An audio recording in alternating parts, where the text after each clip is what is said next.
Rishikesh Advanced Pain Clinic, Noppimayam Surgery Duram. For appointments 9155515563.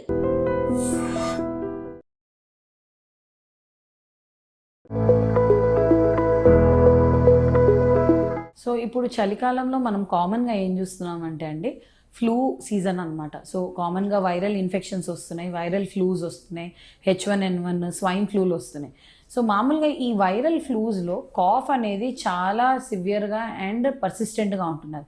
అంటే ఒక నెల వరకు తగ్గకపోవడము, బాగా దగ్గు ఉండడము, డ్రై కాఫ్ ఉండడము జరుగుతున్నది. సో దీంట్లో ఏంటి అంటే మనం నార్మల్గా ఈ ఫ్లూని ట్రీట్ చేసుకుంటే దగ్గు అనేది సిమ్టమాటిక్గా రిలీఫ్ ఇస్తే తగ్గుతుంది. కాకపోతే మనం ఒకటి రూల్ అవుట్ చేసుకోవాల్సింది ఏంటంటే క్రానిక్ కాఫ్, అంటే 1-2 వీక్స్ కన్నా ఎక్కువ కాఫ్, దగ్గు, అలాగే దగ్గుతో పాటు తెమడ ఉండడము, లేదా తెమడలో రక్తం పడడం, ఇవి కనుక లక్షణాలు ఉంటే మనం కొంచెం జాగ్రత్త పడాలి. ఎందుకు అంటే ఈ తెమడలో రక్తం పడడము, లేదా 2 వారాల కన్నా ఎక్కువ దగ్గు ఉండడము, అలాగే కొద్దిగా జ్వరం ఉండడం, ఇవన్నీ కొద్దిగా సిమ్టమ్స్ ఆఫ్ ట్యూబర్క్లోసిస్ కూడా అనమాట. సో మనము వైరల్ ఇన్ఫెక్షన్ మామూలుగా వచ్చినప్పుడు ఏంటంటే మన బాడీది రోగనిరోధక శక్తి అనేది తగ్గుతుంది. సో వేరే వాళ్ళ నుంచి మనకి ట్యూబర్క్లోసిస్ వచ్చే ఛాన్స్ కూడా ఉంటుంది. సో అది కూడా మనం తెమడ పరీక్షతో రూల్ అవుట్ చేసుకోవాలి.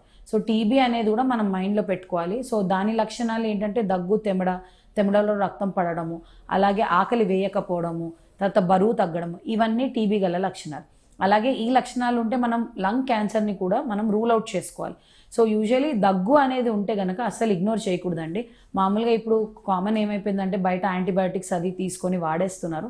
అలా కాకుండా దగ్గరలో ఉన్న పల్మనాలజిస్ట్ దగ్గరికి వెళ్తే ప్రాపర్ టెస్ట్ చేసి ఇది వైరల్ ఇన్ఫెక్షనా, బ్యాక్టీరియల్ ఇన్ఫెక్షనా అని తెలిసాక మనం యాంటీబయాటిక్స్ కానీ యాంటీవైరల్స్ కానీ వాడాలి. అలాగే తెమడ పరీక్ష చేస్తే మనకి టీబీ ఉందా లేదా కూడా తెలుస్తుంది, ఛాతీ ఎక్స్రే చేస్తే కూడా తెలుస్తుంది. సో ఇలా తెలుసుకున్న తర్వాత ఈ ట్యూబర్క్లోసిస్ అనే దానికి మంచి క్యూర్ ఉంది ఇప్పుడు.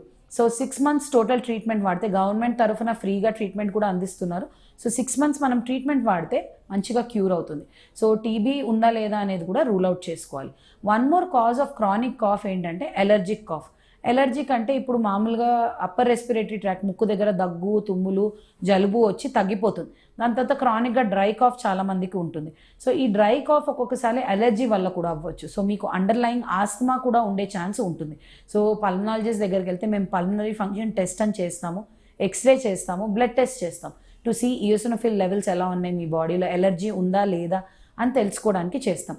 సో దాన్ని బట్టి ఈ పిఎఫ్టీ అనే మెషిన్ ఉంటుంది. ఆ మెషిన్లోకి 6 seconds వరకు ఊదితే మన ఊపిరితిత్తుల గొట్టాల్లో ఏమైనా వాపు ఉందా, ఆస్తమా ఉందా లేదా అనేది తెలుస్తుంది. సో ఒకవేళ అలర్జిక్ కాఫ్ అనుకోండి, ఇన్హేలర్ వాడితే వెంటనే తగ్గిపోతుంది. Last but not the least ఏంటంటే sinusitis. So upper respiratory tract ఇన్ఫెక్షన్లో ఇక్కడ సైనస్ ఇన్ఫెక్షన్ ఉంటే గనక మీరు పడుకున్నప్పుడు జస్ట్ లై డౌన్ అవ్వగానే వెంటనే దగ్గుతో లేస్తారు. సో అదేమవుతుందంటే ఇక్కడ ఉన్న చీము కిందకి ట్రికిల్ డౌన్ అయ్యి ఈ గొంతులో ఉన్న ఊపిరితిత్తుల గొట్టాలని ఇరిటేట్ చేస్తుంది. దానివల్ల క్రానిక్ కాఫ్ కూడా రావచ్చు. సో అలాగే ఈ సైనసైటిస్ అనేది కూడా రూల్ అవుట్ చేసుకొని దాని ప్రకారంగా ట్రీట్మెంట్ తీసుకోవాలి. సో కాఫ్ అనేది మనం ఎప్పుడు ఇగ్నోర్ చేయకూడదు. So more than 1 week or more than 2 weeks cough అనేది డెఫినెట్లీ పల్మనాలజిస్ట్ దగ్గరికి వెళ్ళి ఎవాల్యుయేట్ చేయించుకోండి. ధన్యవాదాలు.